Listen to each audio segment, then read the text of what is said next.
to join us for this topic. It feels like we've got a few folks that do what I'd be lying if I said I don't do, sign up for something that is of interest to me. And if I'm not able to make it, I hope that they're going to send out a recording, which we will be doing. So, but I do appreciate you joining us. I hope that this is a topic that you get some good information on today. Just as a double check, Tiffany, are you seeing my presentation now? Yes, I am. It's looking beautiful. All right. All right, so let's get started. So as the description of the event stated, this is a topic, the seminar is on AI, artificial intelligence, and the title is AI Curiosity to AI Clarity. And that's a little bit of a play on words, as you'll see. Vertikal6 has a methodology that we've developed to help organizations implement artificial intelligence in their business, and it's called Clarity, trying to make sense of this very powerful yet confusing tool. This session will probably go about an hour, and then we'll leave time for questions and answers.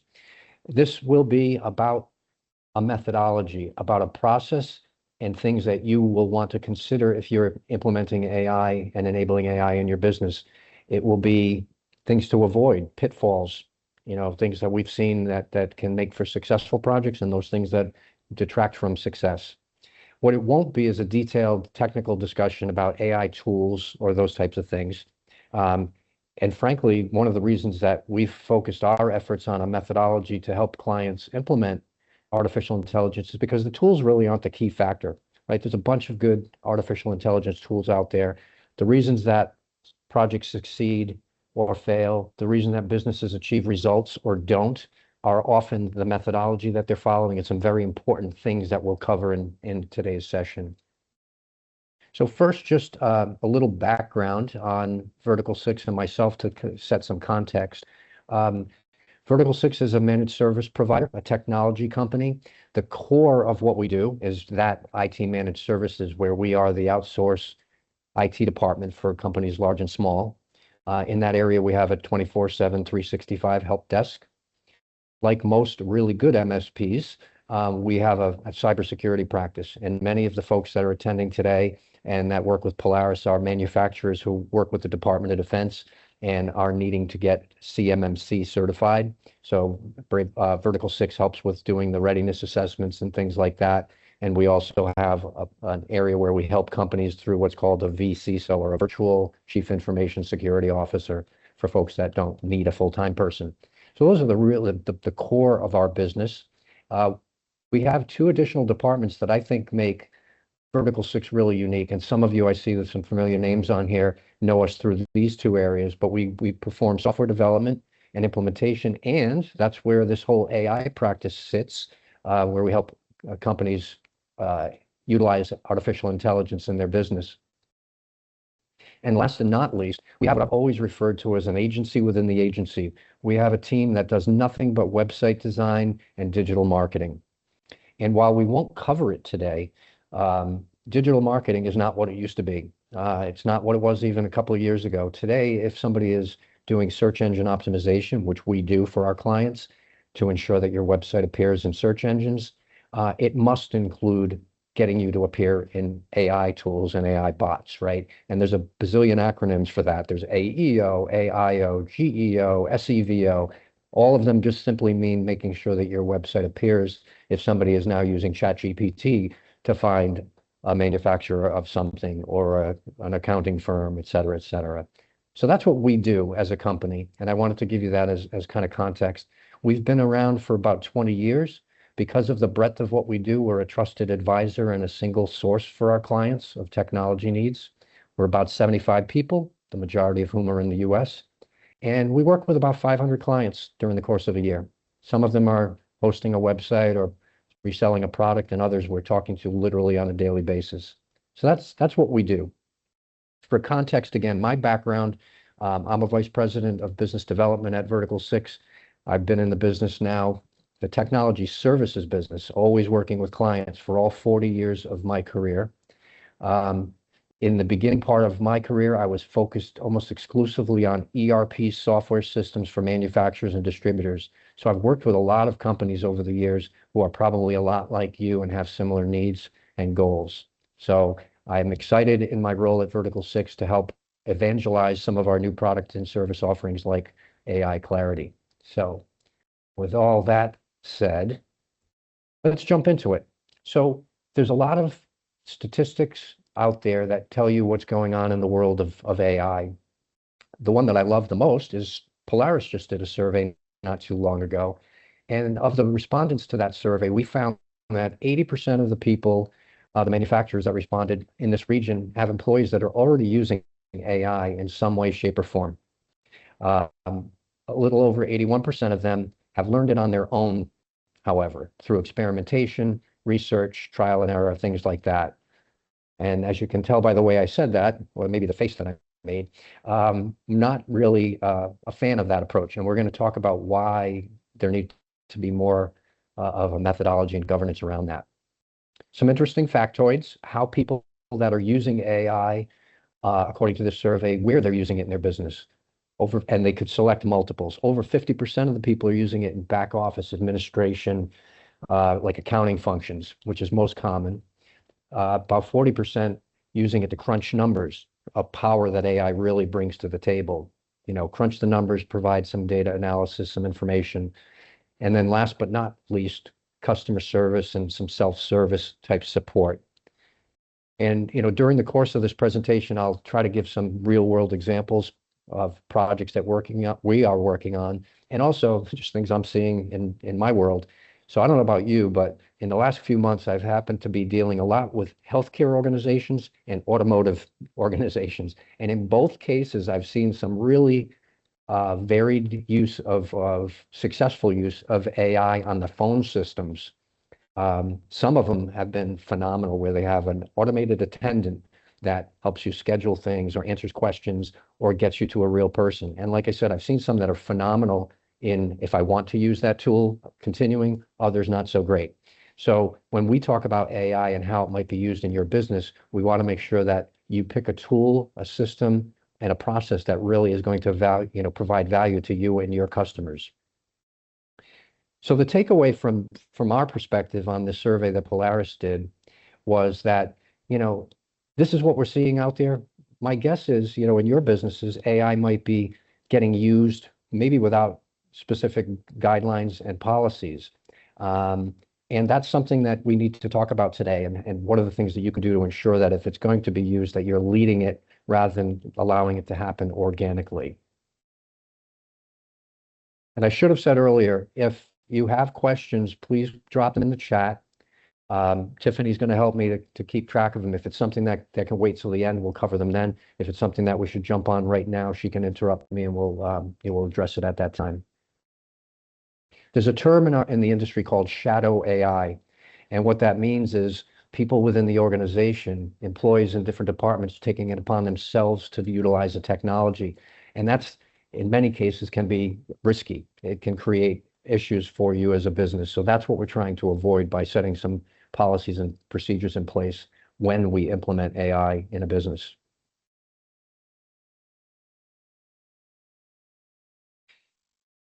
So that was a very targeted survey that was done locally. Nationally, there's no shortage of surveys and information out there that you can find.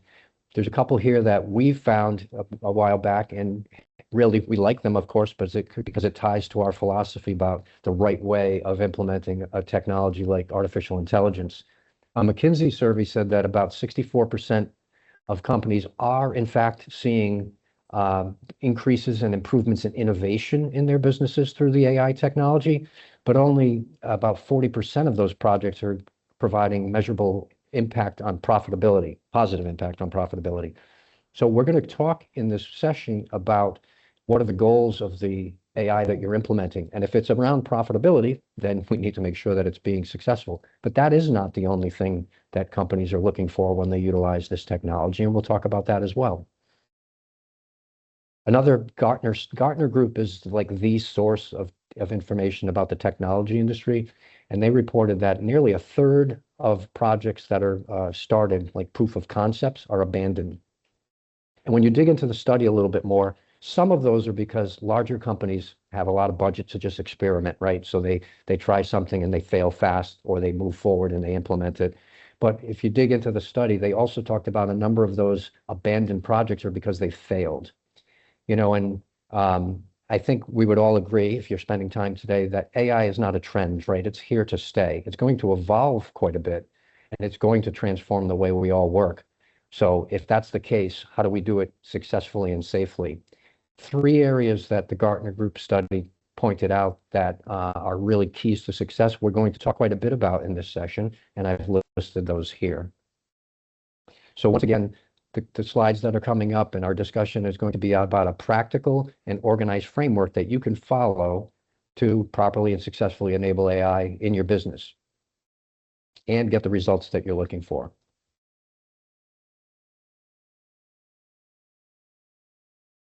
So in that survey that Polaris put out there, we heard that a lot of companies are allowing AI usage or inadvertently allowing AI usage in that ad hoc kind of organic way. Excuse me, and I won't read this word for word, but I've highlighted the things that we're hearing and seeing, and I'm seeing it as well when I'm dealing with clients that are concerns. First, if everybody's just figuring it out on their own, they might be using different tools for the same functions. There's not really a good, efficient way of doing things if everybody's using different tools. So we want to make sure that there's some guidelines provided to your employees. Sometimes those employees are using their own products, their own free versions that they've signed up for. Again, that can be a security issue for sure. I've had some clients that'll tell me, well, we've instructed people to kind of redact information, change the name of the company, change information when they publish it into a chat. There's also configurations that you need to do. Let's be realistic. People will accidentally forget to change something or remove it. So now your information is getting out there, and that's something that we want to avoid as a business. The third thing, which is becoming a topic that I'm hearing from our clients quite frequently, is third-party vendors and tools, right? So you may be using Epicor or Infor or Salesforce in your business, and they start adding AI capabilities to it. So your employees might just immediately start to use those new capabilities. And especially if it's generative AI, something that's producing information, we need to make sure that employees have some guidelines and procedures that they need to follow before they start to use those or before the organization has had a chance to vet those new tools and capabilities. And it's showing up everywhere, right?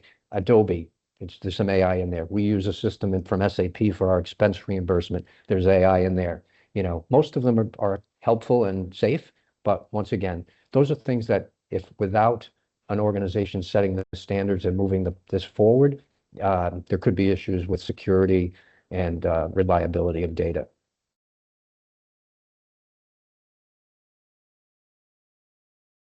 So before we start talking about this from a business perspective and how you might utilize AI, let's talk about the people, right? And I'm going to talk quite a bit in this session about the importance of your employees and their role in successful use of AI.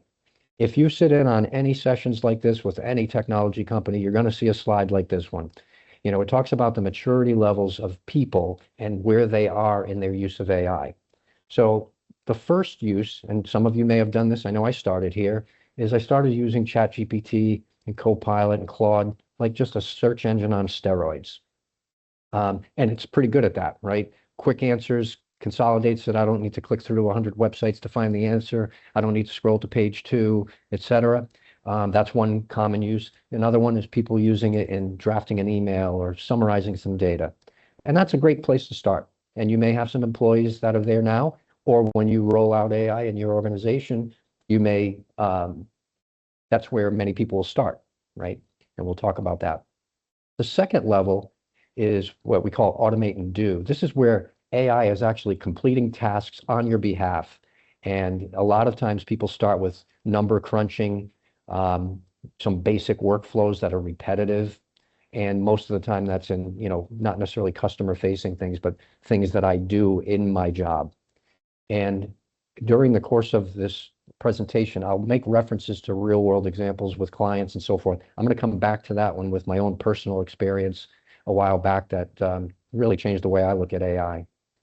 That's a good target as we start to train our employees to get them to that point where they're thinking about the use of AI to make themselves more efficient within the guardrails that we establish. The third level is one that is kind of aspirational to get there. Having people that are using AI in a collaborative way, truly like a person that you can work with, treating AI like a partner in not deterministic things, which is crunching numbers and presenting like solid answers, but probabilistic forecasting. Maybe it's for machine maintenance schedules or quality control data, things like that, forecast. That often requires more technology or technology capabilities than companies have, and where they need partners to help them either develop a tool or find the right tool or integrate multiple systems. And that, again, is kind of the goal in many, many areas where the real power of AI can come out. So as promised, I know you were waiting for this story. Level two is where I started to feel that AI was a part of the way that I did my job on a daily basis. And the example is this. It was number crunching.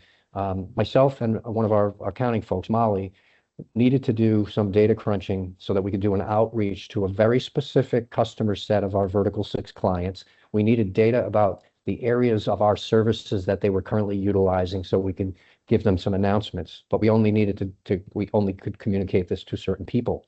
So she and I normally would have put our heads down, divided and conquered, and probably spent a combined 3 hours to do this because we had data from different systems. It was a Friday afternoon in February, and I said to Molly at the last minute, I'm like, you know what? Hold off. Don't do anything right now. And she's like, you don't want me to go get those numbers? I was like, nope, don't do anything. So this happened to be Super Bowl weekend. While I was watching the Super Bowl, I did a chat with ChatGPT, a paid account that Vertikal6 has bought for me, so not a public one. And I fed it the spreadsheets that we had. I very articulately or specifically articulated the needs, much like if I was delegating to an employee, and that's called prompt engineering. You'll hear a lot about that when you talk about AI. Gave it very good instructions and had it come back with a data set. You'll also hear another term in this presentation, and probably when you look at other AI information, human in the loop, right? Anything that's being generated by AI, you need to quality check it. We at Vertikal6 say treat it like an intern is producing it and make sure you really review it. So I knew this data really well. So I went to an edge case, a fringe case, and I saw it didn't handle one thing properly. So I explained it to the chat. It came back with another revision, said, oh, the way that you described it, I did it this way. I'll use this logic instead. It did it correctly that time. I checked a few others and everything was perfect. And that total turnaround for that whole effort was about 20 minutes. So again, it was going to take probably 3 hours of myself and Molly to do this. So see the savings that we did there. So now from that moment forward, that was my epiphany. Anytime I'm looking at data sets or things that I could articulate that if I had somebody here to help me, I will turn to AI, but again, making sure that I validate the results. So I talk to clients, everybody that's really using AI on a regular basis has one of those stories as well, where it became all of a sudden a light bulb went on and they see how it can really change the way they work. So that's the human side, the individual person side, employees. You as a business, and this particular slide is saying it's geared towards manufacturing, but many of these transfer from industry to industry. Where in your business might you be able to implement AI? You might have come into this presentation with ideas already, and hopefully we'll help you to figure out how to do that best to implement those, or you might be looking for ideas. So here's some areas that are common, and I won't read through them each one, but the first two get into, large amounts of data, crunching it, summarizing it, presenting it, right? So even in the manufacturing space, I know from some clients I work with, they have, tons of data that their machines are capturing about the jobs that they do, tolerances, defects, et cetera. They have ERP data, CRM data, customer relationship data, but they're not using it as much as they could. Well, AI is a tool that, without being a real technical person, you can get good information from data. The third one, and I have an example later in the presentation about this one, customer and sales support. I honestly don't think I've spoken to a single company where one of the areas that they see value or potential value is in the quoting, estimating, and proposal process. It's an area that I do a fair amount in my job, And we've automated it more, and a lot of our clients are seeing that as a real area of value, of helping their sales teams and their marketing teams. Back office, HR is also an area. Once again, think of AI's superpower as the ability to deal with large amounts of data. So that's files, documents, PDFs, Word docs, whatever. So HR data, your client, your company, excuse me, your employees sign this when they come on board, maybe an annual training, there's some documents. But after that, when they have questions, what do? They call somebody in HR. Well, by having a tool that allows them to self-serve, oftentimes that's helpful. And that same concept can be used for partners and customers as well in a secure fashion. And then the last one, once again, working with data in our business, in our help desk, you would hope that if Lisa calls in with an issue today and, a week from now, Matt calls in with the same issue, that we're being consistent and quick with our response because we've already solved this problem. AI helps a lot with that. And if your software and your systems that you use today don't have that, you could potentially build one that sits on top of that data and provides those type of capabilities. So this is certainly not an exhaustive list of the areas, but just some examples that we've seen in our workings with different companies. So we talk about the employees and where they are in the maturity level. We talked about some examples of business areas. Now this goes back to that Gartner survey and a couple of the areas that they said are really important for a successful implementation of AI technology, AI adoption. One is you need to start with, what are you trying to accomplish from a business perspective? I've been, as I said, in the software industry for a long time, and I've always used the term that sometimes they have a solution in search of a need. That's not the way you want to start. Don't pick a tool and then find a place to use it. Look at your business, identify areas where there's opportunities for improvement or issues you want to solve. And that's the approach that we find and Gartner reports is most successful. The second thing, and the term is kind of boring and stuffy, governance, but it's really about guardrails and guidelines for your employees to ensure that when they use this powerful tool, that they do so in a way that's safe for your business and your data and security. And we'll talk a bit about that as we dig in a little bit further, what that means. And then an area that, once again, I think I mentioned already, we'll talk about some more, is how this is rolled out with your employees and how they are trained. And the data from the Polaris survey said that in some cases, or many cases right now, people aren't getting any formal training. They're doing it on their own. I think there's a huge value in a company providing training that's more specific to them. And first of all, some of it can apply to everybody that's a computer user in your business. And then some are department-specific trainings or use cases. And we'll use that phrase a few times today. So those are the three areas that Gartner pointed out were really big in determining success versus not so successful projects.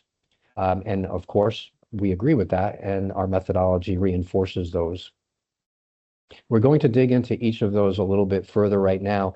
And if this seems overkill for what you're thinking is a chat tool, it's far more powerful than that. If you were implementing ERP software, business software today, you wouldn't just install, Epicor or Fourth Shift and start using it. You'd train people, you would provide them with guidance on how to use it, you'd test it to make sure that it's correct. So AI feels like it could be a small component, but it is going to be a more impactful part of all of our business systems in the future. So we feel that you need to address it that way to be successful. So that first key to success, was the business goals. Determine upfront what you hope to achieve, right? Our CTO Vin is fond of saying, where can we move the needle? What's an area of our business that we can improve upon, an area already that can benefit from this? Maybe there's a problem or maybe there's an opportunity. And how much can we move that needle? So the way to know that is when you start on identifying an area that you want to utilize AI, you need to measure the baseline. How long is this thing taking today? How many errors are we getting today? What's the turnaround time for the process, et cetera? And establish that baseline so we can determine if these efforts are successful later. The next one is huge, the why. Help your employees, managers, frontline measure folks, it doesn't matter. Everybody needs to understand why we're doing this overall and in their area. There's so many surveys and statistics out there about the impact of the employee perception on these projects and their success. The reality is people are afraid that AI is going to take their job. And that may not be the case across the board, but it is definitely out there. And while I think it'd be hard to argue that AI will not impact different types of jobs and different types of industries over time. I mean, in professional services, there's already reports that entry-level jobs are diminishing because some of those tasks AI can do. And I won't get into, how that's going to translate to, the building of future leaders and things. That's far beyond the scope of this presentation, and I'm not an expert in it. But nevertheless, employees are concerned about that. So most companies that we're dealing with are absolutely not trying to implement AI to eliminate jobs. What they're trying to do is accelerate and enhance the performance of their employees and their team members. And we need to reinforce that with people so that they know that by saving time and becoming efficient, people aren't going to cut back their hours or fire one of the people in the department. We're going to have more time to do higher value things. When we look at the use of AI, there's a couple of things. Like you all may have come into this presentation with some thoughts of implementing a tool like Copilot from Microsoft or ChatGPT across the whole organization. And that is a valid type of project that we might undertake or that you might undertake. The other would be really department specific. And again, as we go through this, I'll provide examples to hopefully make some more sense of that. But both of those are very valid ways of doing it. You just have to figure out which one makes sense for you.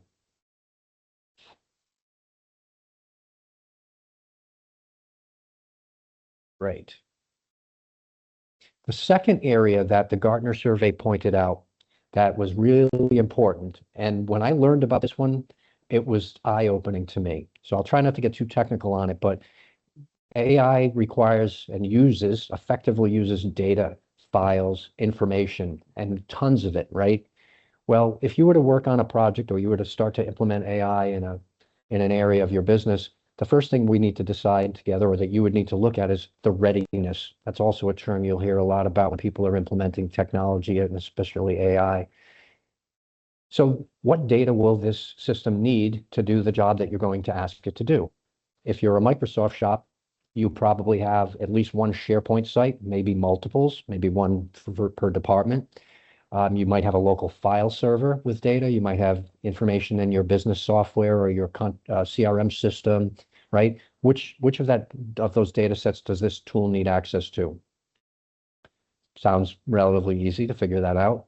This one is where it kind of blew my mind a little bit.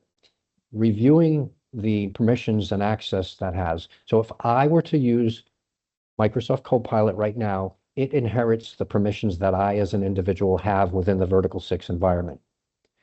You've probably onboarded, terminated, promoted, transferred people across your organization over the years. Sometimes the permissions that they have don't get fully updated based on that. If we lay Copilot on top of it, it will, I'll say accidentally, find those things that are, what I would call inaccurate permissions that are benign until I lay a tool on top. So now when I'm doing something in Copilot, it might go find something I shouldn't even see anymore. So hopefully that made sense. It seemed to go roundabout in the way I got there. But when you put the tool on top of that data, all of a sudden the things that you have access to that perhaps you shouldn't are going to show up. So part of a good, solid approach to you implementing AI is looking at the data and then making sure that permissions are correct. The other things that we consider when we look at data readiness are, and you may do some of these things, which are all very valid uses of technology, but they have implications when you layer an AI tool on top. Think of the files that you've shared internally with people and giving them edit capabilities, like a Word doc or an Excel sheet. Sometimes you might even do that with external parties, a vendor that you're collaborating with on an RFP or something. They could change that document today unless you put an expiration on the sharing. And then think of the number of times you've created spreadsheets or documents or proposals where you have multiple versions. Or perhaps you have a proposal for a product A that's 3 years old. Well, while AI is getting smarter and smarter, it can't differentiate, and look at it and say, well, that one's not valid. It's going to include that in its analysis and recommendations. So those are all things that get into data labeling, classification, and determining what information we want to allow AI to use. So hopefully that made sense. A little bit deeper than I wanted to go, but that one, once people understand it, realize, oh, I do need to look at the data sets before I continue with implementing it, not to stop the implementation, but to ensure that it's successful.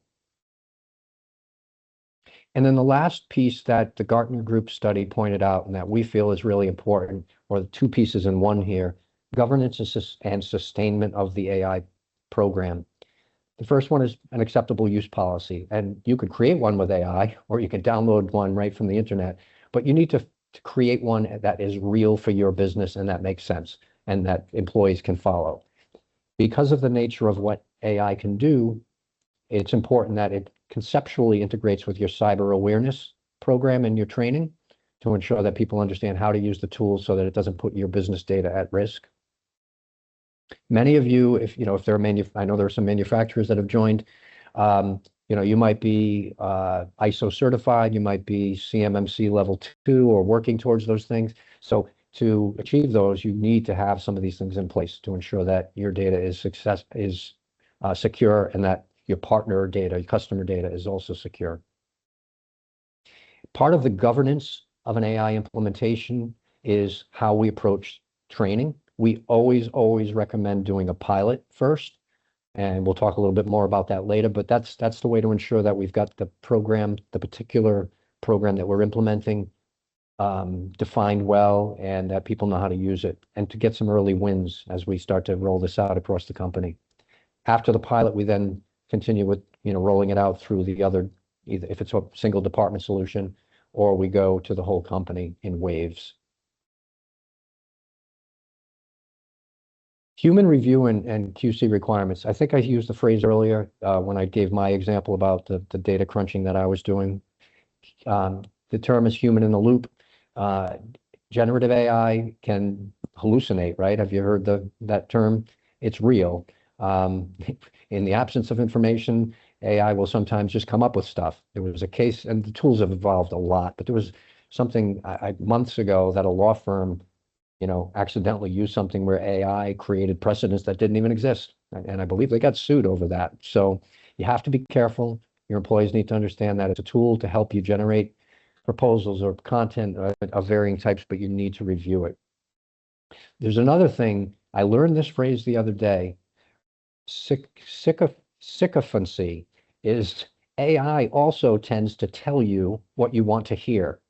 So there are ways through proper prompt engineering to get it to stop doing that as much, but out of the box, that happens. So once again, if you're using AI to generate information or to make decisions, people need to be trained on how to use it to get rid of that as much as possible.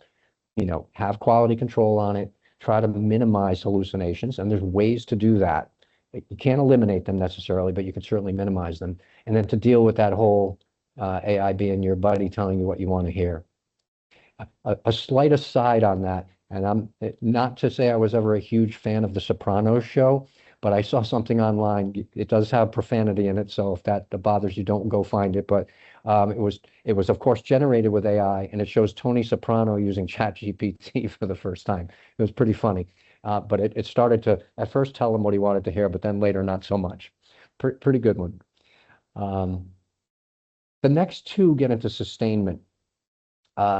Drift is a term that describes how something we implement today with AI or build today with AI can become less and less accurate over time. And if you think about it, if you were to instruct a new employee on how to do something today, you're telling them what data to use, you're explaining the competitive landscape perhaps, you're giving them assumptions about how to approach the job. And those might all be solid today, but the world changes, right? So maybe your assumptions and the explanation didn't include the concept of a tariff, as an example, right? And that's going to change very much how you price a project or something. So AI needs to be reviewed from time to time to ensure that it's not drifting. And there are other technical reasons that drift occurs, but that just means that, you can't set it and forget it. It does need to be reviewed from time to time. And then this last one ties to the very first success factor, which was having business value that you're trying to achieve. We established a baseline back then. So now we have to actually review how are we doing. If we said we were going to reduce errors, or if we were going to reduce the amount of time that it takes for a job to hit the shop floor and get to the customer, how are we doing? If we're doing well, great. We still might tweak things a little bit. If not, we need to revisit this AI that we implemented and see why it's not achieving what we had hoped. So those are three really important things that Gartner pointed out and that we've found in the way that we approach projects. Customers are really seeing value and making sure that we do it that way. Well, here's a real world example. I mentioned this was coming up. Almost every customer we've talked to, and I am not exaggerating, when they talk about business areas where AI might be able to help, producing proposals, responding to RFPs, doing quoting, right? We all have tools of varying degrees of sophistication. It might be some spreadsheets, might be some boilerplate templates that we use, and then we customize them.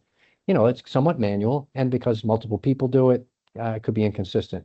I mean, over the course of my career, I can remember a few times that I've received a proposal for somebody and it had leftovers in it, had another company name or something I knew didn't apply to me. And have I done that in my career on the other way? Yeah, probably. So by using an automated system, you can minimize those things. But most importantly, this client took a process that was about an hour and a half to 2 hours per proposal and reduced it down to 45 minutes or less. Pretty big savings. That's pretty meaningful information to have and a benefit to get from utilizing artificial intelligence and workflows and automations. So that, if you have a couple of salespeople, that's saving a lot of time each week. Now, back to the employee part of this, they might be saying, well, I don't want to do that because then they're going to get rid of one of us. Well, that's most companies that are growing are not trying to do that. What they want to do is use that time better. So those salespeople in this company are using that saved time to interact with their customers more frequently, outbound calls, talking to them about new products, following up on questions quicker, things like that.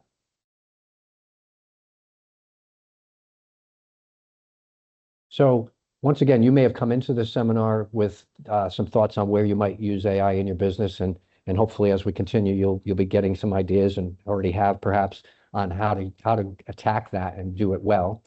Others still might be looking for ideas on, where in your business would it fit? And it might be in multiple places. Is it in finance? Is it in the shop floor? Is it in quality? Some questions to ask yourself to try to narrow that down. And I won't read through them, but these are things we've already covered. What are we trying to solve for? One we didn't talk about is the third one. Who owns this initiative? Vertikal6 helps clients select ERP software. When we do that, we have memos that we've ghost written for the CEO or owner of the company to send to everybody to explain the importance of the project. Similarly, with an AI rollout, I think it's really important to communicate well and frequently with your employees so that they know what we're trying to achieve and to then demonstrate the successes that we're seeing. And once again, we're accelerating their performance and making them efficient, not trying to eliminate people. Training we've talked about, and then how we know if it's working is by setting those baselines and then measuring how we're doing as we've implemented it. So that's oftentimes the sticking point for people. It feels overwhelming. Like, where do I start? So hopefully some of the things we've covered so far have helped with that. Now, let's say you have a project in mind. How do you go about doing that successfully? Well, that's having a solid methodology to architect that solution a little bit further, implement it, train, and monitor the results. And that's what we're going to cover on these last couple of slides. So we have a methodology, and this wouldn't be a presentation if I didn't have some sort of a chart, right? So I'm not going to go through these each of these steps, but what the concept that I wanted to get across is that in the beginning, it's identifying what we want to achieve. And the first 4 steps that we follow is really discovery and scoping. So what is it that we're trying to achieve? Do we have the right policies and governance in place? Now, that second step about governance and policies, after the first project you've done, much of that will just carry forward. So that's not something that's going to take a lot of time. But then to start to figure out how we're going to solve a problem. I had another client in the manufacturing space that is super religious about tracking prospects and opportunities, sales opportunities, once it gets to like a formal quote phase, where they didn't have as much in place as prior to that. Phone calls, text messages, emails, right? Until it gets to a true opportunity. So we're building an agentic system to help them gather all that information and track it so that they don't lose those deals because, if you're too slow at getting back to somebody or the ball's in their court and you forget, you could lose the opportunity. They'll go somewhere else. So steps 3 and 4 with that client we're working together to try to determine, do we build something from scratch? So a build. Do we find a tool that does some of this? And that would be a build buy, right? Or integrate. This might just be better utilizing their CRM system in conjunction with their Outlook data, perhaps. So that's the step where we figure out how are we going to accomplish the goal that they've established in step 1. And that's 1 through 4, which is the discovery and scoping. If at that point a company feels like this project has legs, I can see the value, I can see investing the time and money and effort to build something or buy something or implement it, then they continue with the implementation that begins with a pilot, full rollout, and then monitoring and managing drift and KPIs and things. So that's the 8-step methodology that we have. And we, as an organization, follow this with every type of project that we work on with artificial intelligence implementations and enablement. And if any of you have participated in, software implementations, you'll find a lot of similarities to it. The difference here is with AI, there's some additional things and some really specific areas that we focus upon because of the nature of the tool and the power of the tool. The only other thing I wanted to add here, I don't think I've got it coming up, but when it comes to architecting a solution, once again, I'll refer to an ERP installation, a business software system implementation. When you are implementing a new system to take the place of your old one, let's say in accounting, you have a process and you need to make sure that the new system does at least what you do today and hopefully in a better way. With AI, and if you've heard the phrase AI first out in the internet and so forth, what that means is we as technology professionals look at that process and we're not trying to replicate it. What we're doing is we're looking at the outputs from that process and what you're trying to achieve and how can we change the way that it's done with AI at the center. And that's what AI first means. Now, sometimes you're limited, right? You have a system you have to work with, and so we'll layer AI on top of it. But that's the difference between kind of adding AI as a little bit of salt and pepper versus blowing up the process and redeveloping it as AI first.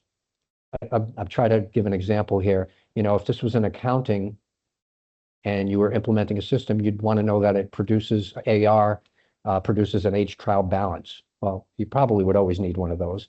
But perhaps with AI, we would change the value of that by improving the way that we handle exceptions and using automated reminders to customers so that we're not using the age trial balance as the tool for monitoring our credit situation and our cash flow, just as an example. So it's a different mindset. And even our consultants that do this on a daily basis have had to learn how to approach the review of business areas differently. So those are some of the things that come into the how we implement the technology, regardless of what it is, whether it's Claude, whether it's an industry specific or an area specific tool, or whether it's Microsoft Copilot.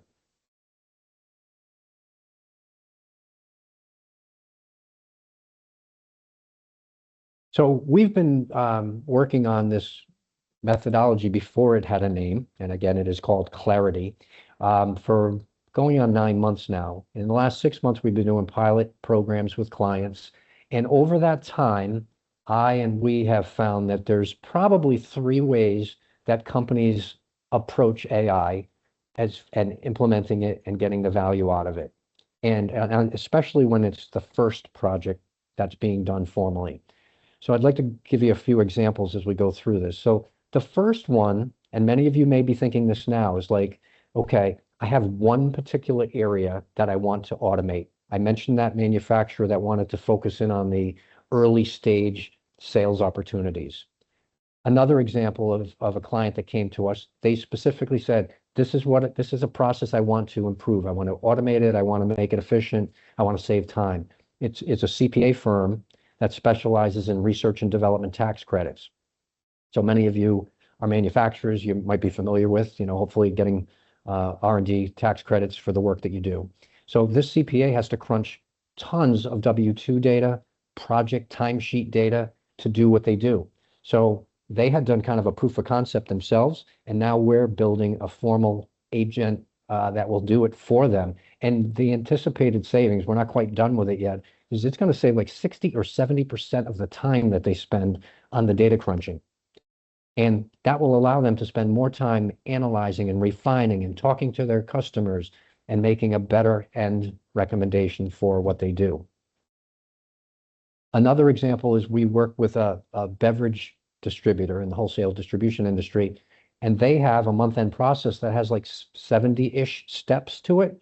And it's not that it's inefficient, but there's a lot of steps, right? Closing the books in all the areas, producing different reports. And it's repetitive. There's a number of things that don't require a ton of human intervention if we can automate them. And because they were really structured about creating standard operating procedures, we have what will end up being great things to feed into the AI tool that we end up creating for them to shrink that down. And it takes a lot of time. And I know in a number of businesses, the month is closed on such and such a date, but reports aren't out and information is not out to leadership for days, right? So that's another area where they came to us with a specific idea on how they wanted to use it. You'll see I have underlined in this targeted implementation, company-wide or department. So, the month-end process is a department-specific function.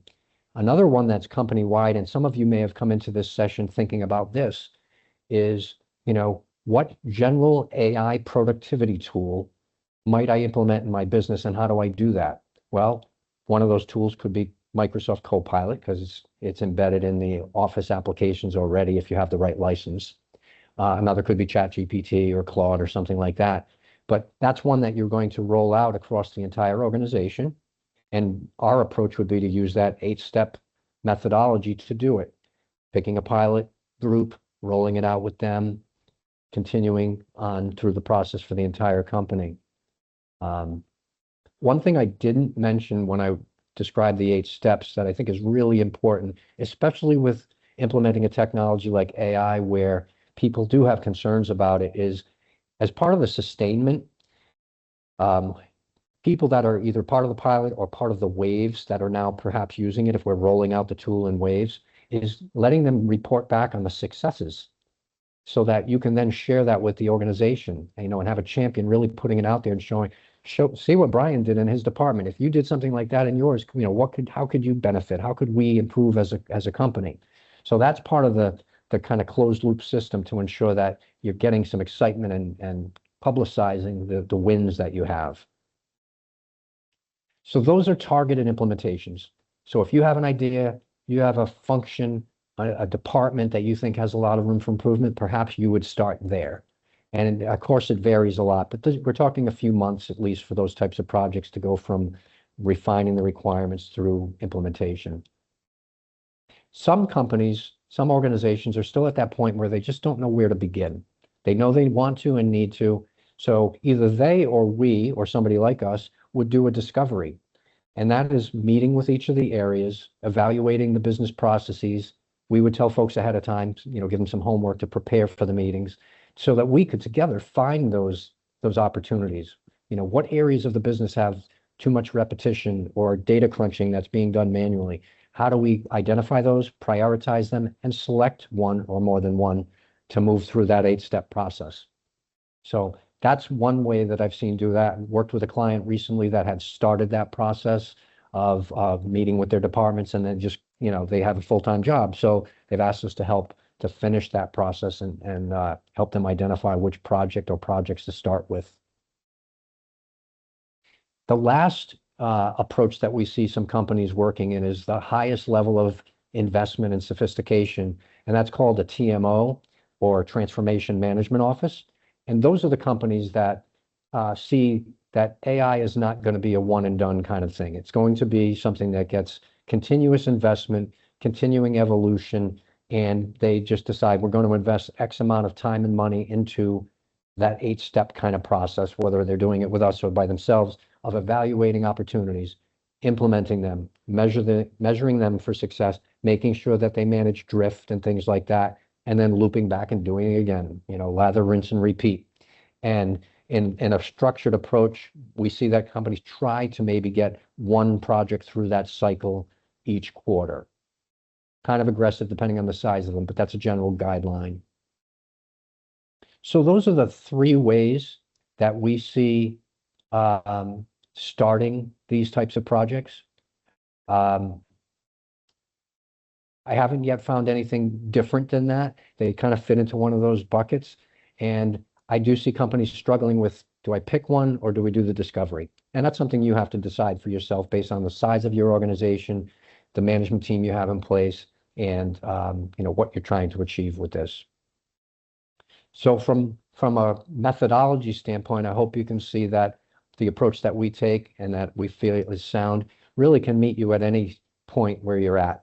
If this is something that you're at ground zero, then it could help you. Utilizing these approaches could help you to be successful in getting started. If a company is already midway, maybe they've got one implementation and they're looking to do more, but they don't have the governance and the process around that, it can help you there. We actually had one client that had attempted to roll out Microsoft Copilot, and they said it was really not that successful. So we're helping them to do a relaunch and utilize some of the specific things that are keys to success to help them get that off the ground and get the value that they were hoping to.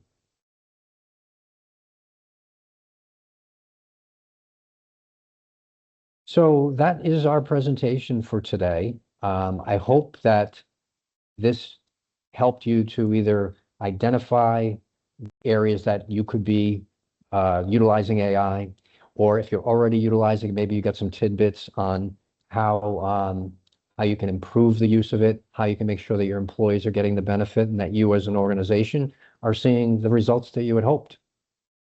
So thank you very much for your time.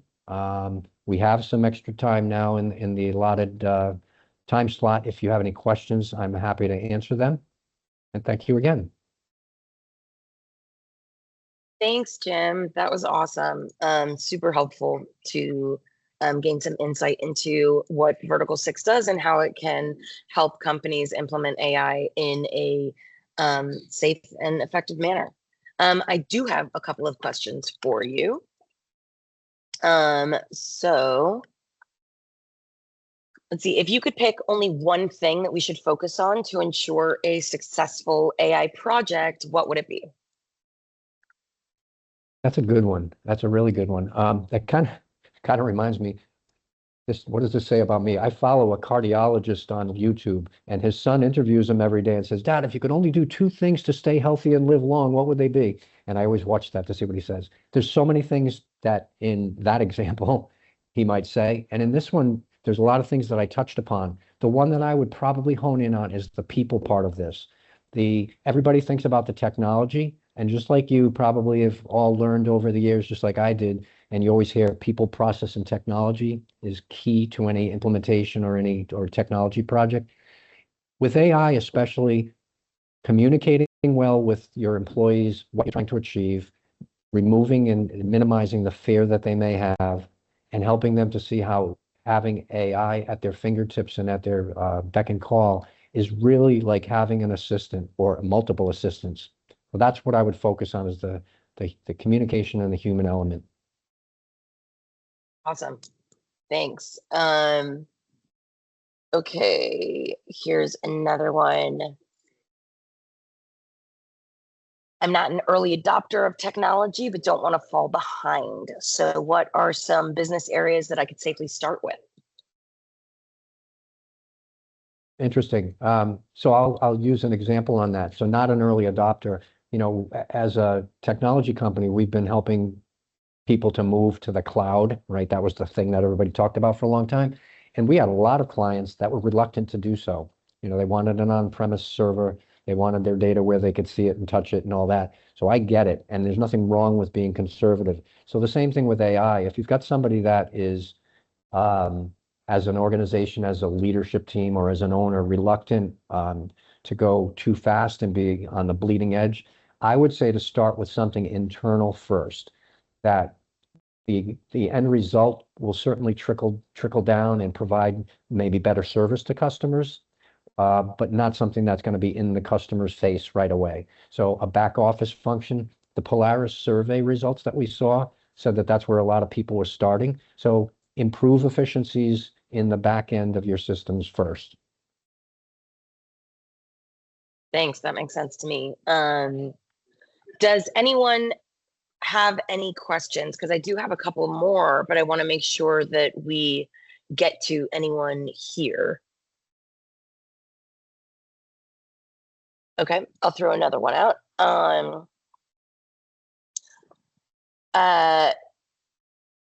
There are a lot of different potential areas to use AI technology, but I'm not sure if it's worth it or what the next or what the best tool would be. So where would I begin in that aspect if I'm looking to implement? Okay, so this is one of the questions Or even think about it, right? Right. So if for the folks that were on this, they probably would know my answer on this one. I think if I were a business owner in a non-technology field right now, and I was looking at this, I personally would want to do some level of a discovery. And rather than me or my management team just picking an initiative, once again, the employee part of this, the human element, I think it's really important to get input, buy-in, and ownership of the process from the rank and file. I hate to use that phrase, but those people are the ones doing these jobs every day. There might be something that they're just so good at, or there's some tribal knowledge that they have that makes it easy for them to do a job. We had that. My company, Brave River, merged with Vertikal6. There were some processes that our accounting team did on a regular basis that now the combined team are looking at like going, oh my God, that's so hard. So I wouldn't have known that that even happened. So as an owner of a business, if I were trying to do this, I would start with a discovery, and ask for input from the employees. And I think that'll ensure, one, that you get the right initiatives identified, and two, that you'll have that buy-in to make them successful. I really appreciate the human aspect of your process. I think that that's so important, and something that comes up a lot as a concern when using AI is like pushing out people, and you're inviting them into the conversation. Absolutely. Okay, so I'll do this. I see we have a question in the chat. Yeah. So John, nice to see your name there. I know a longtime website client with us. The question is, are the available tools similar, or do they address different areas and needs, and how do you choose? That's a great question. And boy, are they changing all the time, for sure. And literally, some of the ones that I would have answered, if you had said, what's the best tool for X? Well, remember I said in the beginning, I'm not the tech guru, but I would work with my team to answer that question. And 2-3 months later, that tool might no longer be the one that we would recommend. But for general tools, which every organization needs, we would look at probably Copilot, ChatGPT, or Claude, and we would look at your particular company's needs to determine, and that's that AI for productivity, which would be across the organization, and see if there's one that makes the most sense. And just to give a specific example, Microsoft does not always have the best tools, but their value and one of their real strengths is that their tools are already integrated into all the applications we use every day. So that's one consideration. If you're looking at something more specific than that, like I'm at a company today that has a marketing department that needed video generation. So we did a mini search to look at what was out there, which ones would be best for that, and super important, even when we're picking the tool, look at what their security posture is, And how are they doing? And can we trust the output of those tools? So I don't have an answer to say. And of course, and you might have already done this, you can go into ChatGPT or one of the AI tools and say, what's the best tool for image generation? Or what's the best tool for creating a podcast? And you'll get some pretty good information. Can't treat it as gospel, but that's often the way we do it. But if you have, John, since we have a relationship already, if you have a specific question, hit me up separately and be happy to chime in on a particular tool for you.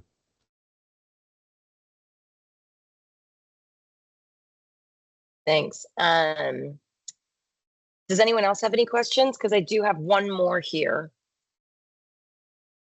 Okay. And this is a pretty good one, actually. So concern about subcontractors and service providers using AI. I imagine that this is surrounding security and safety and proprietary information, right? So what would a company or organization do about that? Or what would, you know? Yeah, I'm with you. That is a good one. And you're right. I'm going to interpret the question the same way you did, that it's security related. Um, what I have seen companies do, and what we would recommend, because it does fit in with a good cyber policy as well, is when you create an AI acceptable use policy, in there, address for your employees who might be working with a third-party service provider. In manufacturing, could be a subcontractor. It's within your rights, and you should do this, is ask them if they're using AI in their business, especially if they're generating information that you use, right? So you have every right to do that. Some policies will state that they have to follow your guidelines exactly. Others will state they have to provide their policy so that you can review it. But I think that's really important because it could impact how they're using data that is yours. It could be that they're providing a work product that you're going to then absorb and use in your business. So you need to make sure that that is considered when you're establishing a relationship. And that's fairly common these days, I think, as people are definitely. So that's a really good question.